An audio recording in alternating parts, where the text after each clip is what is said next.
All right, Organized Sound Podcast, welcome back. I have three special guests with me today. I got Kwynn, Reid, Akanour, and Eugene Rentas. What's happening, you guys? What's going on? I'm very happy. Y'all pulled up late night. This is a late night edition of Organized Sound. So all you guys are making music. Yes, sir. Yes, sir. You're all coming out of the 413. Mm-hmm. I guess my first question is for Kwynn. So, Kwynn, how did you meet these guys? All right. I say I've known these guys, like, just known of them around, from just like around. We play sports, basketball, but it's funny how close we are now. It was never like that. We just like, oh yeah, I know that kid. You know, we all just kind of linked up later in life. But yeah, like basketball and shit, just around, like playing in basketball and shit. Okay, like leagues, not necessarily like not even like you know, pick up ball, like just knowing of, like me and Ish specifically AAU. We both played for Mass Fusion. It was like an AAU team. Eugene, he played ball in Jiggabee a lot, so I always seen him at like the parks and shit. So. Okay, so who's the best baller? Me. Not me, for sure. Definitely me. Sorry. Okay. I want to talk about. This is an Ish question. Word. So you guys all make music and you're on each other's songs a lot, but like, how would you describe the difference between your sounds? The difference? I feel like we all kind of have like our own style that we incorporate into our music. Like, I don't know, like Eugene, he got like bars, like he'll go crazy like on a song. Like me, like my first thing is like I like to be melodic, but I don't, not necessarily like love songs, just like singing about like real shit.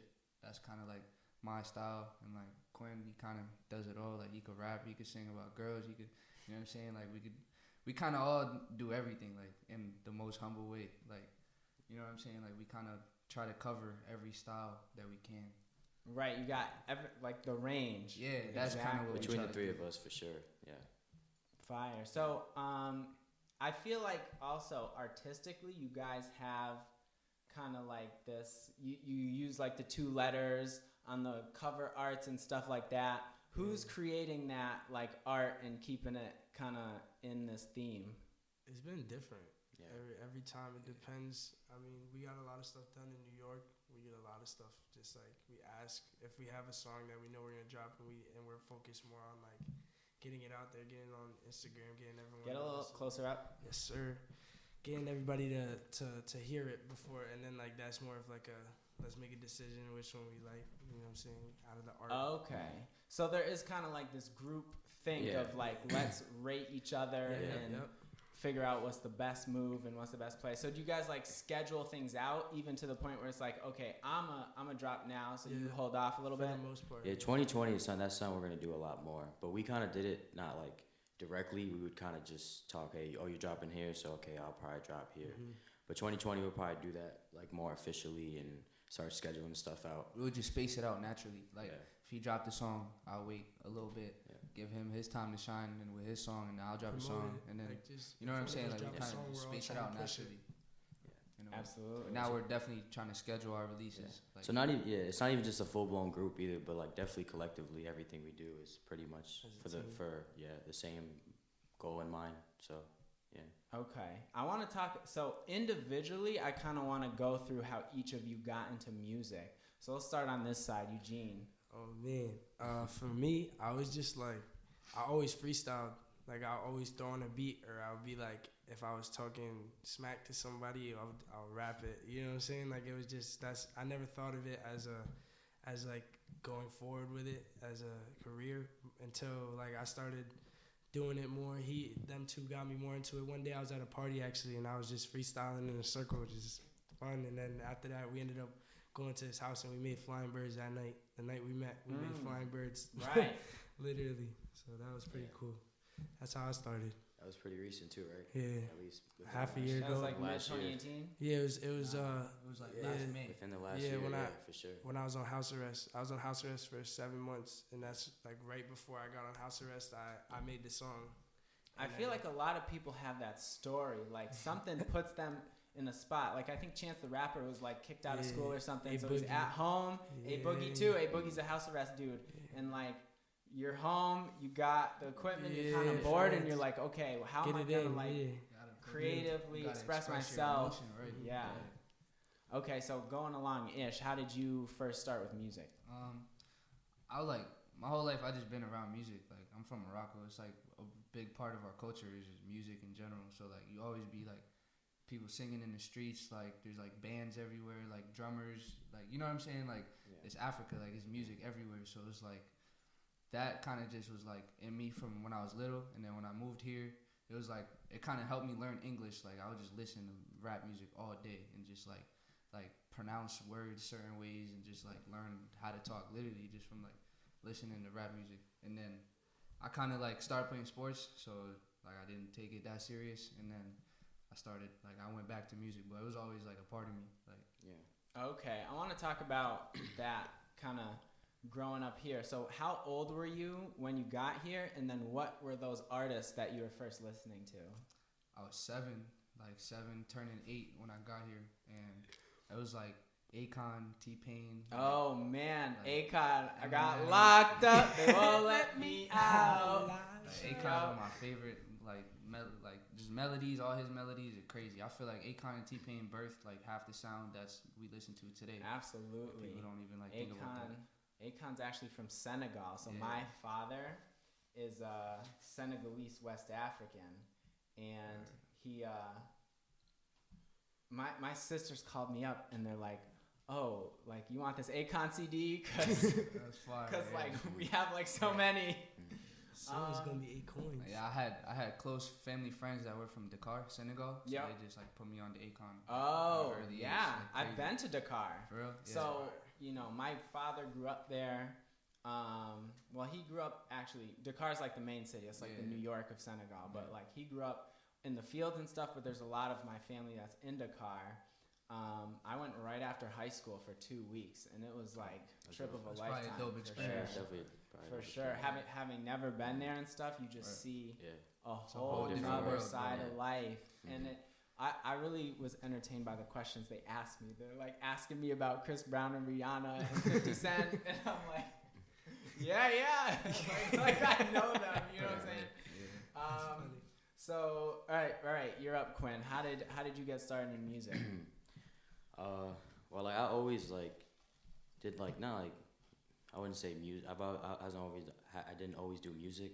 One thing I always did was like creative, like shit, like videos, like funny videos. I used to do like my boy Zach, and like when we were little, we used to he was really good at filming, so like we would just like make short films and shit like that, and like eventually that's why I knew I just needed like a creative outlet, in which like it said before I had sports, in which like I kind of like put music on the back burner, like not just music but like all that type of extracurricular, all that creative type shit, I was like high school like sports, but then I was really ball's life for like a while, like basketball was like my whole life, and then around sophomore junior year, I say like I made like my first song with my boy Jake, and I got like mad love, people tell you should take this serious, but I still had like basketball, but that's when I started making it but didn't take it serious. And then it was like high school when I graduated and I didn't have like basketball anymore, as that outlet, I was like I just fully turned to music. But yeah, I've always had like spurts of just not music per se, but doing like other creative shit, whether it's videos or just like I said, short films, like with my boy, just funny shit, I don't know. That's when it started, just the love for that type of shit. And then I guess it turned into music when I made that song, and I was like, oh, this is pretty fun. It was just a way to express myself, because I had basketball before, but then when I graduated high school, it was I didn't really have shit, you know. So what was the early thing that you were using to create? Were you just recording on your phone, or did you have a little camera? When the first song, first thing we did, we recorded in his house with it was on GarageBand with the computer mic, and we made a song for the Boys and Girls Club. It was a contest, and we entered. It was really bad. It was awful. People made fun of me and shit for a while. That's the worst. You know what I'm saying? But It's funny because people who know me, point. still will bring that up. Are trying to come at you know what I'm saying? But it's funny. I actually make music. They respect me now with the music, but it's that's where it started. And yeah, it was just that. Then the first like real, I guess, song I made was that named Big Drip, John Effect. I don't know, he's Chickabee producer at his house. That's when I first made like a serious like song, like with real mixing and and then from there I just kept trying to up the quality every time. But yeah, that's what it started with, like on the laptop mic and shit like that. Yeah. Got you. So and then did you go to UMass Amherst? Yeah. For college? Yeah. Okay. Are you done with that? I'm taking a semester off. Next Okay. semester, yeah, but I'm still enrolled. And for what major? Biology is my major. Nice. Yeah. I want to talk about the shows because you guys have been doing quite a few shows, opening for some big people. How did you kind of get into that, the business side of like the music and figuring that out? Shit. I mean, It's more of an ish question. well, like, I mean, the first, I in terms of shows, I remember I just got put on my first show by like DK Dakota. I never really headlining shows. That wasn't something I did till Friday. That was like the first time actually putting a show together. Before it was just like getting put on the bills. In terms of everything we've done with like Lil TJ, Concert Crave, all that stuff, that's ish. He entered with Concert Crave. That's probably more of his question. You could probably So explain to people who don't know what Concert Crave is. Concert Crave is like a promotion company basically, and they host concerts around the Northeast for like just whoever they book. They'll like big name artists, middle name, or like whatever, like whoever they book, they put together a show, and they have artists. They run artist showcases in different cities, and they pick an artist from like each showcase or something to open up for like the big concerts. You know what I'm saying? So like you have to go through a showcase, and then if you do good at the showcase, either you place or someone there fucks with you. They contact you, and you open up at a bigger show, say for like someone like Lil TJ or like a G Herbo or someone like that they're booking, and basically you just got to sell tickets. You don't have to pay up front to perform. Like none of the shows that we've done that were like big name shows we paid for. It's just like we get tickets, and then we have to push those tickets and hustle those out, and then that's how you earn your spot at each show. Okay. So it's I think like that segues good. Eugene, how do you sell tickets? How do you kind of like work that? Because you have your base, right? The people that mess with you, the people you went to school with. But then how do you? It's not that hard. social media. Yeah, it's all social media. Like, I have people on Snapchat, Instagram that I've never met in my life. You know what I'm saying? That would come to my house and pick up a ticket, and it's cool. It's awesome. They'll pick being up able to 5, dap someone 10 up, tickets. being able to dap someone up and getting real. tickets, for their squad, and it's like I don't even know you, and I guarantee like. And then they come, and it's way better to see the love from the crowd when you see them singing the songs and stuff. It's different. It touches you because you don't really like. Yeah. Like I never really was around people like that, so to have people just singing my music is crazy. Mm-hmm. Like the next level shit is just feels crazy. Definitely. Yeah. Nice. But how do we sell those tickets? I sell them. I mean, I post them every day. Like when I get them, I'll post them, and they'll go pretty fast. Every time I post them, there will be less. And then it'll just like the last day is when people really, really get on it.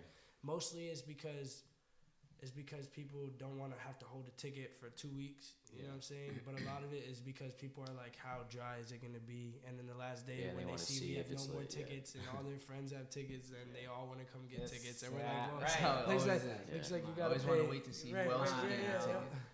Yeah. For sure. That's how it usually happens. Got you. I want to ask about the production side of things. So you guys have like a YouTube channel. You've been throwing stuff up on there. What's it called? Well, it's the link that's in your bios that leads to the YouTube channel. You talking about Bergie? Huh? Bergie Media, is that the YouTube that you're talking about? I think it's like Diverge something. Oh, Divert Productions. Yeah. That's not ours. That's that's these kids from Connecticut that are hosting like a studio vlog series, and we're just like featured in. You're their featured vlog. in that so episode. I was just like showing love to their brand. Okay. That's we don't have nothing to do with that. How's that relationship made? How'd they reach out to you? It was a photographer kid. His name is John, and he's from New Haven, Connecticut. He's done work with like A$AP Rocky, a bunch of people. So I got in touch with him through Instagram, and we just did a photo shoot. And he wants to be like our content creator. So that's kind of how that relationship stemmed like it's pretty recent. I only met him like a month and a half ago, 2 months. So we're trying to see where we could take that. We ain't burning no bridges out here. Right, building all 2020. Right. I think my friend was just making this post about like, oh yeah, everybody's trying to cut people off, but like I'm out here trying to build. Yeah. And I thought that was a But you really gotta good be able point. to do both. You gotta cut the right ones You gotta off know, and add the right ones. right? You gotta know what you want. Right. So I saw in your bio ish that you're an engineer too. Yeah. So how did you get into that side of things? I just didn't want to keep paying for studio time. Right. Around here at least. And So like, what were you doing for studio time in the beginning? well, I started recording with SK. And Uh-huh. he had a spot down kind of near here. I forget the street it's by Antonio's. Sure. He had a spot over here, and he was just booking sessions for whoever wanted to record 60 a song type shit, and I just probably spent like 900 that first year just recording music. Like, you know what I'm saying? I was like 16. My parents was helping me out every session, so like that's kind of how I started, and then more just trying to find different places that I could record at where it was like quality, and then you just keep moving until I bought my own like studio setup in my room, and I was just grinding it out, telling myself how to use Pro Tools, and I was just doing that every day for like a year and a half. And then now I don't really record there anymore, but I still have all that knowledge. Like I take it to like when we go to New York, and like I use that knowledge that I have to like make our sessions even better and like be able to work with the engineers. You know what I'm saying? Like that's kind of how I got into that. I Got didn't you. wanna learn. So what's good out in New York? So how's like a trip out there go? Yeah, just tell me about exploring over there. So I mean, usually when we go, we would take the bus. Peter Pan, you feel me? Yeah, Shout out I'm Peter saying. Pan. Shout out Peter Pan. Familiar. Our Nah, boy no cap. Sam, Giving y'all a lot of money. Right. Sam Morris, he like done a very good job with helping us out. Like funding, usually he'll help us. He'll buy us like a bus ticket, go out there, pay for our studio time. So that's usually That's like he shows a lot of love. That's like he our shows a manager, lot of love, like yeah, just like type shit. Like he helps out with a lot of stuff. Especially recently with our music, probably wouldn't have happened without him. So definitely something. Honestly. Shout out to Sam. I feel like Yeah, artists sure. need someone in their corner, and Definitely. it's like something that there's really a shortage of in Yeah. Massachusetts, right? This like guidance and stuff. I was just talking to this other artist about this. It feels like, the last 5 years has been when like a bunch of new artists emerge, and now it feels like, okay, we keep adding to Right, the list, yeah. and there's almost like, a freshman class every Right. year, and there's people coming up. I know it's But crazy. it's like Yeah. that didn't exist before It 5 didn't. years ago. It So really then didn't. everybody like there was no like Yeah. mentorship and stuff. The first people had it hard, man. Yeah, 'cause no, I there know. was no Shout out to return. the first people. They paved the way. I be saying this all Dylan the Reese, time. SK. Dylan Reese, all those SK, John Effect, that's all those specifically the people I'm definitely. talking about. For Because sure.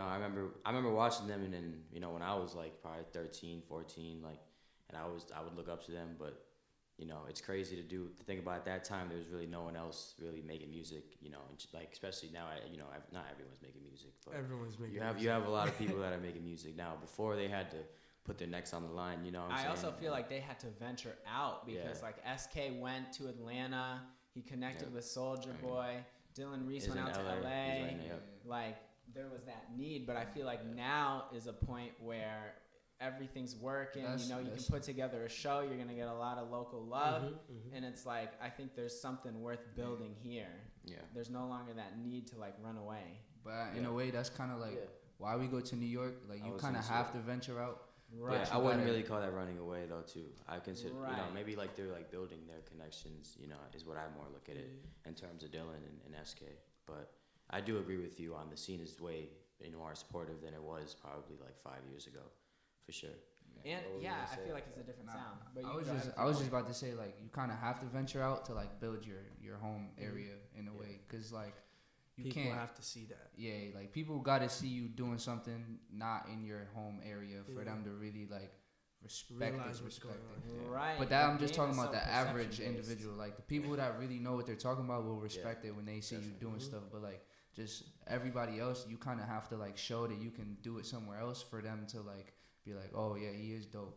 And then it turns into like, oh, that's that kid from where I'm from. Exactly. But like Yeah. it's not like I don't know how to explain it, but No, like, I know. The reason I like I like leaving the state so much, honestly, which is like, I don't know, it's more because out here I always looked at it as it's so much hate and everyone's trying to like be the one, everyone's trying to put you down, and it's like, it is kind of like that because there's so much to talk about. Like there's so many small areas out here that like everybody knows that one thing that's going on, you know what I'm saying? Which you go out there and someone could die a block away from you and nobody knows what happened. You know what I'm saying? People are walking like if they don't know you, people are trying to get their own bag. In New York, it's like everyone's focused on themselves and their own life. Out here, it's like everyone's focused on each other and who's gonna help me get here and who's gonna stop me from doing. You know what I'm saying? It's just a lot of stuff going on between people out here that doesn't go on out there. We can worry about ourselves when we're out there. We can take no one care of knows us ourselves. over there. Like we just there to work, basically. Make it happen. Right. Yeah. That's interesting. Yeah, changing that. I guess it's like culture too, like, you know, changing the culture because New York has just a different culture. You know, people talk different, people walk different. Yeah. People have this different slang and just the way they treat each other is different. I want to get into the music specifically. Ish, your newest song is Freeze, something I really like a lot. Tell me about like that song, putting that song together. It's my boy Alex Maserati on the beat. He's fire. He just flipped that sample and sent me that beat. And I heard it, I went crazy. Like my first listen to that beat when it was like when that guitar came in, I was like, right, and it feels like it has kind of, you were saying you're from Morocco, it feels like it had kind of a very like Spanish and like, you know, overseas influence to it, that sample. It's the string. I love that acoustic sound. Like that's probably one of my favorite, like my favorite type of beats right is like acoustic, either just like natural guitar or natural piano. I don't really like the synth sounds, like all that like spacey sounds. I don't really like that. Just like natural sounding loops. So yeah, he sent me that beat, and then it took me probably like, that song took me like a week to write, just going back and forth on it before I finished it. Like some songs it'll take me like a half hour to write. Some songs it'll take me a few days to go back on it. Like that was one of the songs that took me like a few days because that sample is mad hard to write to. It's like it's like fast. It's like it was kind of out of my comfort zone, but I knew once I got it, it was gonna be like it's gonna come out smooth. Killed that. It took me like a week to write that, or just to finish it. Right, find those pockets, write it down, and say, okay, I'm ready to record it. But that was I like writing on that. That was I could flow on that crazy. Like that was fun. Nice. Yeah. I want to talk to you, Eugene, about Flying Birds, which is a song that came up earlier in the interview. How did that song get together? And you're both on it, Ish and Eugene. So the night was like this. His house is where we usually, you know, have fun whenever we get back from wherever we were, and that's where everyone's at. That's where we get down. And I went there I've been there before, but I went there for the first time really like interacting with people. Like I was always balling. I was always in the house. Then when I got locked up was when I actually started making music, and I started like getting into it. And I went to one of his parties, and everyone was rapping, and I was like, oh, we rapping. So I went into the kitchen and I started spitting, and then everyone started hyping me. So I just kept spitting, and I was going and going, and then eventually they were like, damn, he's actually kind of nice. And then later that night he was like, yo, you wanna come to the crib, record something? See, like, and I was like, yeah, let's get it. And then we started recording, and that was Flying Birds. Okay, so comparatively, how long did the song like that take to make? Like 30 minutes. That one was quick. That one was, you knew what it was. And we got in the class, right? And originally, it was just him. Like, I wasn't even on that. I didn't even, like, write to that beat.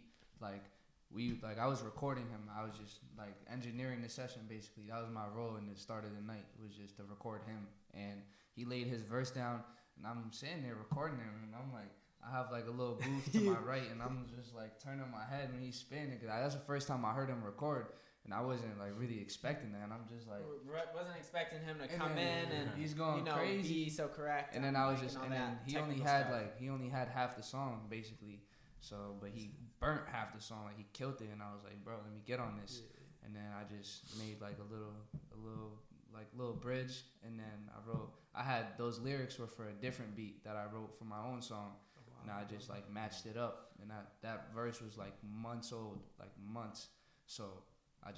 But it went perfectly. Came It out went fire, better yeah. to this new beat than the old beat. Like, Came out mad it's just fire. funny how things work out like that. I wasn't even supposed to be on that song, and I didn't even have a verse for it. And then we laid it out quick, and that ended up being like, that's my biggest song right now. Like, thanks to him, like, for that night. You know what I'm saying? Like, and that's like, that song helped us out. All three of us. He's not even on this song, and I feel like that song helped him out too. It's just that song helped all three of us out like a lot. For sure. Okay, so on the post-release side, how does a song like that get popular? Do you know? Not fan, just organic people that just from out here that support us. Like, that song took off on Snapchat. Like, Snapchat. Yeah, okay. like I posted, like, everybody sent me a video of you bumping it, and then It's I crazy. literally It got started like once it so started many like states, so different states is when I started like losing my mind, because I never, you know what I'm saying, I was never into it like that, and I never saw That was like your it getting first that song. far, and it was like my first song. Honestly, crazy. my time in music has been crazy, because like, so my first song was a night at a party when I just first met him. We dropped it, and there's people in New York, Chicago posting videos of it when we drop it, and I'm looking at my Snapchat like, what the fuck, like wilding Wow. out, and then like a month later, maybe my first ever show was in front of 1,500 people for Lil Lil TJ. TJ. Like my first show, and I'm like, it's like a dream. Like, Yeah. honestly, like I It's haven't not- even seen what's next, and it's like I'm living a dream. It's funny. It's crazy. funny he brings that up. Actually, me and Ish were talking about that. Like, Eugene kind of just like hopped into this, like, when like his like start was a lot different than ours. Yeah. Like, my first show was probably like 40 people, in Greenfield. Like, and it's like I didn't, it's cool though. It's cool, really cool to see. Like he said, his first song, Flying Birds. Like, like the first show, Lil TJ, 1,500, and it's just we were just telling him like he handled it really well, especially his first show. I think he did well. Like, Right. I performed It in front can of 40 people, and I was nervous. So I can imagine the first time being in front of 1,500 people, and that's the first time you ever performed. Like, so it's just. that also just like that just tells you like the amount of like natural talent. Like, Yeah. you know what I'm saying? He just came in the game already like on the same level that we was on, and we've been doing it for like a year and a half before him, Definitely. 2 years before him. You know what I'm saying? So it's like Definitely. dude's just got it. Yeah. Okay, so Eugene, from your perspective, were you like not nervous at all, or how were you right before going on stage? What's going through your head? He was Nah, nervous. honestly, That boy right was before nervous. He was going on- lit. That boy was nervous. this is me right before going on stage. I promise you, just like this. I was like this, Sweating. like this in the back, rubbing the sweat off my hands. My hands is all clammy. I would look at him every 5 minutes. Yo, is there a lot of people? Is there a lot of people? He'll be like, Yeah. I went over. I didn't even see nothing. I went over. I looked over, and I like peeked my head, and my whole body just froze. Cause I've seen that many people, but I've always been a part of it. Like, I've always been in there. You're not the performer. So now I'm looking at him, and I'm like 5 feet above him, looking down at him, and it just looked crazy. I didn't know. My whole body was like. But then he was telling me, he was like, "Yo, I feel like that every show." He was kind of just hyping me up. Like, I feel like that every show. You just gotta make it happen. You know what I'm saying? Don't be worried. Everyone is gonna like the music. Like, honestly, it was in my head too much, and now it's just, now that we've done so many shows, it's just different. I love it. It's my Right. favorite thing You to do. adapt. Shows are my favorite thing It's to do. like anything. 'Cause- Once you do it enough Yeah. times, it's not even Plus- crazy. Like, you live in a huge mansion, Yeah, but yeah, you'll yeah. get used to it. Plus, it's like shows. It's like you get to express everything. Like, I've done Right. so much, and it's like music. You can express your feelings. You could talk, whatever. On the mic, you can go crazy, but nobody's really seeing that. Like, when you're at a show, you could really show them. Like the bars. Like, I can show them my face. I can show them with the way I say it. Like, that it really what it means to me. You know what I'm saying? I like being able to express that to people. Facts. Like, that is real. Like, what I'm saying. Facts. Facts. That's a fact. That's a fact. Facts, That's a facts. fact. That's all you can say in that situation. That's a fact. So, all right, we're going through songs. One of my favorite. I think this is my favorite. My favorite song. I Don't Know You. IDK You. Yeah. Kwynn, tell me about that song. Well, really, that's it's just song. It's our song, but it dropped on it's just SoundCloud. To be honest, and it's on music and Spotify and all that stuff too. But had that hook, and he brought it to me. He was like, "Yo, you trying to hop on this?" That was Sublime's beat, right? Yeah. Our boy Jonah, that was his beat, and the thing about that song really was we had vibe, and Vibe was a hit. Yeah. Vibe went crazy for us, so we were just like, bro, we gotta get another one. You know what I'm saying? It was like one of those things, and he was like, hey, you trying to get on this? And then I heard it, and I fucked with it a lot, So and then I just added my verse, and then we went to this guy Irving in Springfield. Shout out Irving. Dope studio to record with him, and that's when that was the first time I actually was I need to take more the engineering more serious. I think it was that song Vibe was everything before wasn't bad, but that's when I went there. I seen the big studio. I just kind of was like, wow, this is understood. You know what I'm saying? This is the difference. This is the difference. You know what I'm saying? And although that was we've even since then we've been with people that engineer even better than that. Maybe not, but but that was the step where I was like, wow, this is what I'm saying not this is part of the journey seeing this seeing this soundboard where I'm like, wow, look at all this equipment right now so that song, that was another big part of it, the actual process of the song, that was a big part of the song too, because it was added to the emotion and everything. But, nice. Yeah. No, I think the way, oh man, The delivery. that song's butter, right? And it is very delivery based. And so are you, Kwynn? Are you the only person that has a full project out? Because I did see a full project coming soon. Yeah, currently, as of today. I have two. Usually what I do is I drop a project on my birthday, which is May 29th, which is also probably what I'm planning to do this year. I was gonna say. That's probably I do that. The last one was called It May Rain, which is more R&B alternative. Yeah, that's the one I checked out. The one before that was a joint project with my boy Jeff Cartier Curry. Yep. And that was more me testing the versatility, and I hit a lot more hip hop flows and stuff like that. And we think about that, we kind of rushed that a little bit, and we were also really engineered young. the whole thing, and it was pretty bad mixing. Yeah, just exactly. We were young though. We were just starting. It was a good learning experience, but I like a lot of those songs. I always think about redoing them, re-recording them. With what I know now. Right. That was what, 2 years ago? That was 2 years ago. Yeah.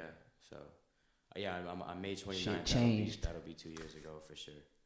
So. Got you. Yeah. So what goes into your mind when you're putting together a more full project, especially now when streaming kind of changes things? Yeah, that's a good question, because I should think about that more in terms of structuring tapes. In terms of like I said, the actual structure. Usually what I do, the last two tapes is I love making music, so I'll just have a bunch of songs in my notes, and I'll just be the top 11. I'm taking the top 11. Make them. The top 11 is what is gonna make the tape. And I'll have maybe 30 to choose from. That's usually what I've been going, how I've been doing it. But that's a good point. Especially tapes. It's important to keep a vibe, a certain some, especially there's a difference between tapes and albums. Albums more themed, more you can feel the vibe in different albums, but tapes, the collection of songs, which is probably more of what I'm doing, what I mean when I'm gonna drop a tape. So I usually just take make mad songs throughout the time and just pick the top 10, 11. That's usually how I go about it. Okay, that's the strategy. Also look at the vibe of the time. Summer. The trend. Yeah, if it's summer, that's around that time it's hot. The trend, the kind of the sound at the moment.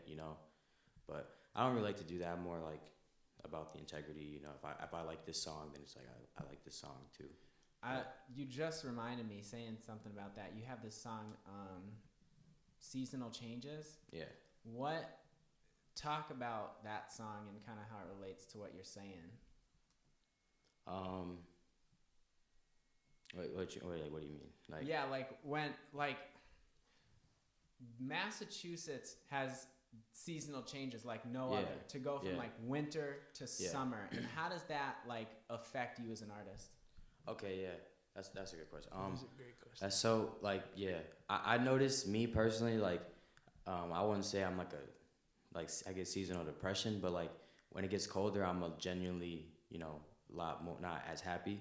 So I can see it reflect in my music where I don't even mean to, where if it's sunny out, it's nice out, it's summer, I'll unintentionally make a banger hit hot song like that. Or if it's more cold and I don't, it just subconsciously I come out with slower songs like that. So I mean, that definitely affects that, which is another reason why I feel like environment is important. We were talking about saving up money to travel to LA, go to LA for like a week or two. Like, I think the atmosphere is just very important, especially with music. It's all about like feeling like you don't even realize what affects you. It's like subconscious. Like, you know, when you're sitting there writing and words just come to you, it's really because It's what you know, you're feeling. it's what you're feeling. It's What what you you've been put seeing. in It's been what really you. affects It's what really you put in your head. You know what I'm saying? Especially that's why keep negative energy around you. It's really not good for. For real, I for write any of songs. that, you know? We'll be in the studio making music. He'll make a song and we'll be listening to it for like 2 hours, mixing it, and we're sitting there like yeah, and then we rerun it, and then we're like, oh shit, Different, right? Yeah, like crazy, cause you're hearing it so much, the same shit. It's like running it back, and it's like, all right, cool. And then when you sit down and you start a new song or something, and then you go back to it and you listen to it, and you really get to hear what you said and how you presented it, and it's crazy, cause you don't hear it like that. Like when you got headphones on, you're spinning it, whatever you're doing, what you gotta do. But in the studio, it's like you can make it exactly how you want it to sound. There's no chance that you can mess up, like if you're actually doing it. You know what I'm saying? If you're actually putting your all into it, there's no chance that you can make it like not what you want it to be. You feel me? Yeah. Like, it could always be exactly how you see it to be. Like you just gotta make it happen. Right, and like cleansing your palate is essentially what you're talking about. It's like you come back to it, like almost like perspective, like looking at it. You come back to it, and then you see it from a different angle, and then you can tweak it. Art is really interesting now. It always just hits different with fresh ears. Yeah. Like when you don't listen to it for a while and then you go back to it.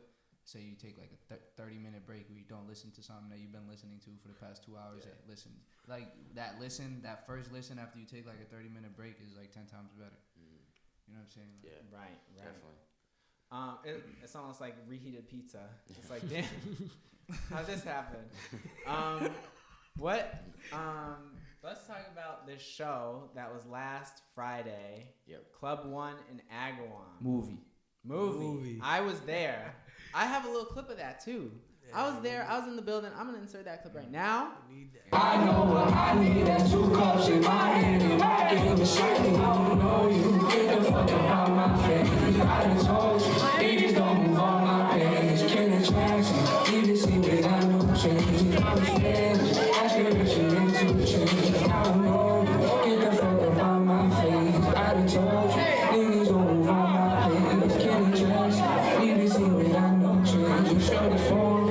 Aspiration into change. You need to listen. Other bitches by the twos and they like damn. How the hell you get so smooth? And I'm like damn girl. I know that you must feel cool.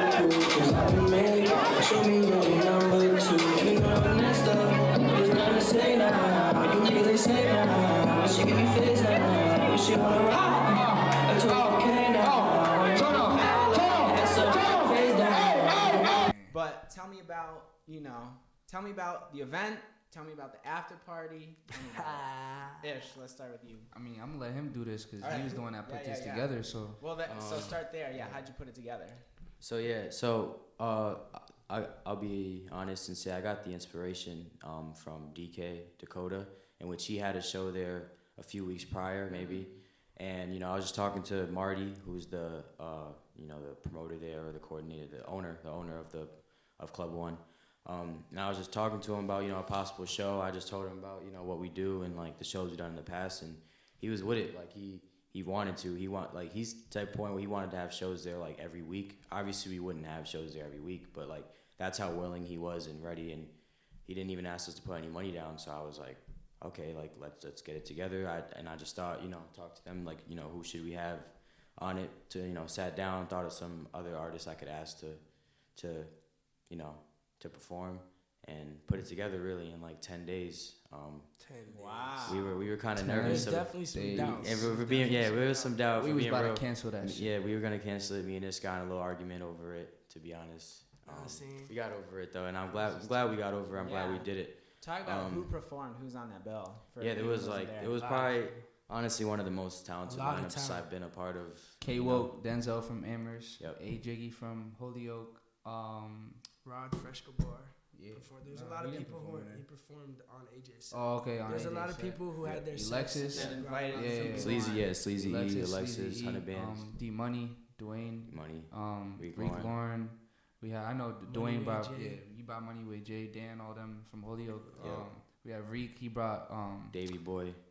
Yeah, Davey Boy. Davey Boy. Reid brought Davey Boy's got an Smokes. interview on Organized Sound. Check that out. Facts. And then us three. I'm pretty sure. I don't think we left anybody else. Oh, Cam Randall and Lagoon. Oh, yeah. Cam Randall and Cam Lagoon. Randall How and the fuck Lagoon. we forget? Those are two big ones. I'm sorry about that. Those are the two And big Cam ones. Randall performed with the flu, so shout out to Cam Yeah, Randall. shout out to Cam Randall. He came through Right. with the flu Came and through. was sweating crazy. Looked like he was about to pass out, but he, Yeah, you know what I'm saying? killed He that put in shit. work for us, so I appreciate that. Same thing with Lagoon. Shout out Lagoon.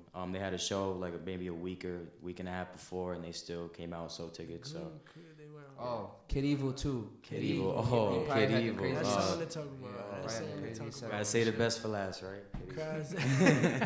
That boy. Crowd surfing. You know who that is? I You familiar with do Kid Evil? know who that is Yeah. from social media. Yeah. What city is he from? Chicopee. Okay. Chicopee. Yep. Nice. So it feels like Chicopee has a whole wave. Yeah, right? I was thinking Chicopee has the most. I was thinking about that the other day, I'm like saying. like I'm not even from Chicopee though. but like, I be everywhere. But if you I'm think not about even- Chicopee has I'm what? not Dylan Reese, SK, Kid Evil, a lot of people, me, but nah. Yeah, that's what But I'm nah, talking yeah, about. nah. I'm talking about you. Yeah. ER3. Oh yeah, ER3. Exhibit. ER3. He from everywhere though, so Right. Right. I be everywhere. Yeah. I think that's important. I think my last question. Oh no, tell me about the after party because that's something I didn't go to. yeah. See that? Yeah. After we were originally gonna get like We just get lit. If there's a we were gonna get party. we were gonna get an everybody pulling Airbnb, No. and that like fell through. And I was talking to them. We were just talking like, yo, we need an after party, bro. Like this, It's honestly- it just has to happen. It's honestly gotten to the point where if you give us a destination, we will fill it up. Yeah. You know what I'm for a saying? fact. Like, All you And gotta shout say out- is like, throw yeah, a just party give it- at my yeah. house. Shout I out promise to you. Lenny. Shout out to King Ink. Yeah. That's who threw the after Facts. party. He came through the day of. I Back-to-back literally nights. asked him the day back of, to back. and he said, "I got you." Back. He asked me for just a bottle of Black Label, and he got me. I forgot his bottle, but I did forget his bottle. I'm sorry about that. That was it, bro. Fine, son. But he threw another one next day though. It was Right, lit too. next Round day, two, right then after. right Oh, next wow. day. No, It was lit. We were right back at it. Yeah. But shout out to King Ink Lenny for doing that. That's Yeah, that was hilarious. big. Yeah. I definitely called the ish at like 1 p.m. and he was like just waking up. I'm I was like, bro, hungover as fuck. bro. It's gotten it's dope because I remember I found out that we can really do that on my birthday. So like my birthday was like I wanted to invite a couple people over because it's July 4th. And everyone who didn't go on vacation was either with their family or had nothing to do that night except for sit by themselves and drink. You know what I'm saying? So I was like, everybody come to my house. I posted it thinking like whatever. And we just shot Flying Birds. What, the day before? 2 days before that? Yeah. 2 days before that, we just shot the video to Flying Birds. So already everyone who was in that video was at my house, like for my birthday. And I'm thinking like, all right, cool, this is what it's gonna be. And then like midnight, there's like still people like rushing in my crib. My whole backyard is full of people I don't know. I'm looking around like, damn, like it was just crazy. And that's when I found out that we really need to find spots to get this shit cracking. Cause my house is not the place for that. The summer we had a lot of lit parties. Yeah. Hitting max Okay. capacity. Yeah, this. A lot of Yeah. lit parties. All right. So my Summer last 19. question is going to be about marketing because I'm a marketing major. I went to UMass. Okay. What is kind of like a tip or trick to marketing your music? Something that you guys have done or something that you've seen someone else do well? And Triller. I'll let each of you ask. Yeah. Triller. I Triller. like that. Talk Yeah. a little more about Triller and Bro, it's just you like have your account. yeah, it's just mini music videos that you could do whatever you want. You know what I'm saying? And it just gives the people a chance to see you turning up to your own song. Mhm. I feel like that makes people want to bump it more because they see you like Yeah. enjoying your song and they're like they see you dancing to your song. Yeah, yeah. They can't watch it with a straight face just like this. You know what I'm saying? They're gonna want to like watch Yeah. it like Get into and like it. vibe right? with it. So Yeah. it's like I feel like just visually Plus- TikTok helps or not TikTok. Triller helps Triller a and lot. TikTok. Plus- Visuals in general. Plus like, on Triller, you can show your real emotion like in the song. Like Yeah. in the videos, whatever, it's like you're doing it for the music video. You want the music video to come out a certain way. It's on acted Triller, you can almost. do whatever you Versus, want. You know what I'm like, saying? yeah, You could act you. You could be you. Basically. Super natural, super Yeah. organic, and that snippet element, right? Of Yeah. like, oh yeah, this It's a isn't out. teaser. Here's a little. Yeah. Always Yeah. makes them want more. Always makes them want more. Yeah, Hell yeah. definitely. But other than that, yeah. what do you Yeah. got? you Nah, can- definitely. I you just, have one. people.